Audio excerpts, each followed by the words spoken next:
ఇక డీటెయిల్స్ చూస్తే ఖమ్మంలో కేబుల్ బ్రిడ్జ్ నిర్మాణానికి అడుగులు పడ్డాయి. రాష్ట్ర ప్రభుత్వం 180 కోట్లు మంజూరు చేస్తూ జీవో విడుదల చేసింది.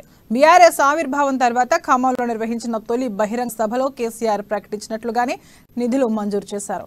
నిన్నటి బహిరంగ సభలో ఖమ్మం జిల్లాపై సీఎం కేసీఆర్ వరాల జల్లు కురిపించిన విషయం తెలిసిందే.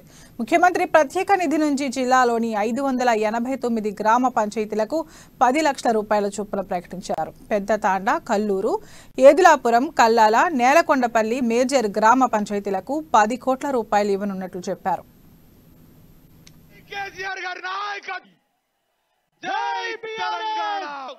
ఇంత పెద్ద ఎత్తున జరుగుతున్న లక్షలాది మందిగా వచ్చేసిన అసెంబ్లీ జిల్లా చరిత్రలో ఇంత పెద్ద ఎత్తున సమావేశం నిర్వహించుకోవటం మన గౌరవ ముఖ్యమంత్రి వర్యులు కల్వకుంట్ల చంద్రశేఖరరావు గారు మన వారి స్థానంలో ఆసీనులు అవుతా ఉన్నారు.